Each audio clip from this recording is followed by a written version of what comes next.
បាទខ្ញុំបាទសូមជម្រាបសួរដល់ពុកម៉ែបងប្អូនលោកជាលោកតានិងប្រិយមិត្តទាំងអស់ដែលតែងតែនិយមតាមដានស្រាប់ព័ត៌មាននិងចំណេះដឹងផ្សេងតាមសង្គម YouTube ជាទីគោរពនិងជាទីមេត្រីក្នុងគណៈពេលនេះដែរខ្ញុំបាទមានអត្ថបទព័ត៌មានមួយដែលមានចំណងជើងថាខត់ខ្លួនអុកញ៉ាប្រាក់ប្រកាសជុំវិញរឿងឆបោកប្រាក់ $10,000 ធានារត់ការឲ្យជនរងគ្រោះធ្វើស្នងការរងខេត្តព្រះសីហនុបាទតែមុននឹងចូលដល់ខ្លឹមសារនៃអត្ថបទព័ត៌មានសូមពុកម៉ែបងប្អូនជួយចុច Subscribe ដើម្បីទទួលបានព័ត៌មានថ្មីអុកញ៉ាប្រាក់ប្រកាសដែលគេស្គាល់ថាជាមនុស្សមានមុខមាត់ម្នាក់នៅក្រុងព្រះសីហនុត្រូវបានសមត្ថកិច្ចនាយកដ្ឋាននគរបាលព្រហ្មទណ្ឌក្រសួងមហាផ្ទៃឃាត់ខ្លួនតាមដីកាបញ្ជូនទៅតុលាការដើម្បីសួរនាំពីដំណើររឿងឆបោកប្រាក់ចំនួន$10,000ការឃាត់ខ្លួនអុកញ៉ាប្រាក់ប្រកាសត្រូវបានធ្វើឡើងនៅហាងកាហ្វេមួយកន្លែងស្ថិតតាមបណ្ដោយផ្លូវហាណូយសង្កាត់ភ្នំពេញថ្មីខណ្ឌសែនសុខរាជធានីភ្នំពេញ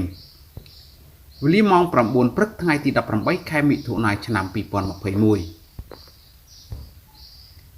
យោងតាមពីបណ្ដឹងរបស់អ្នកស្រីច័ន្ទធូមានទីលំនៅភូមិព្រៃនប់2ឃុំព្រៃនប់ស្រុកព្រៃនប់ខេត្តព្រះសីហនុដឹងចូលទៅសាលាដំបងរាជធានីភ្នំពេញកាលពីថ្ងៃទី25ខែឧសភាឆ្នាំ 2021បានឲ្យដឹងថានៅថ្ងៃទី15ខែមករាឆ្នាំ 2021ឈ្មោះប្រាក់ប្រកាសបាននិយាយធានារត់ការផ្ទេរឈ្មោះតួនាទីប្តីរបស់នាងឈ្មោះអេងអូនចេញពីក្របខ័ណ្ឌកងទ័ពទៅជាក្របខ័ណ្ឌនគរបាលជាតិនិងឡើងធ្វើជាស្នងការរងនគរបាលខេត្តព្រះសីហនុដោយទារប្រាក់រត់ការចំនួន$30,000ក្រោយនិយាយត្រូវរោគ្នានៅថ្ងៃទី26ខែមករាឆ្នាំ 2021អ្នកស្រីច័ន្ទធូនិងស្វាមីបានប្រគល់លុយចំនួន$10,000ឲ្យទៅឈ្មោះប្រាក់ប្រកាស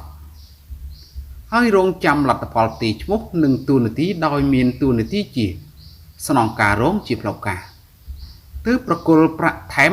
$20,000ទៀតតាមពីបណ្ដឹងដដែលបានឲ្យដឹងថាក្រោយទទួលបានលុយដោយសន្យាធានារត់ការផ្ទេរឈ្មោះនិងក្របខ័ណ្ឌរួចមកឈ្មោះប្រាក់ប្រកាសពុំបានធ្វើតាមការសន្យាឡើយ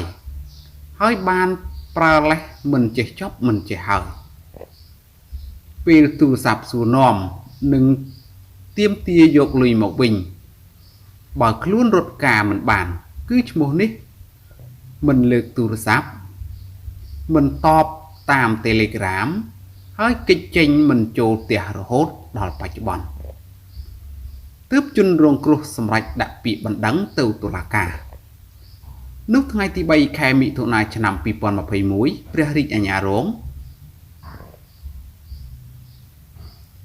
សិទ្ធិវណ្ណៈបានចេញដីកាកោះហៅឈ្មោះប្រាក់ប្រកាសឲ្យចូលខ្លួនមកឆ្លើយបំភ្លឺនៅថ្ងៃទី17ខែមិថុនាតែឈ្មោះនេះមិនព្រមចូលខ្លួន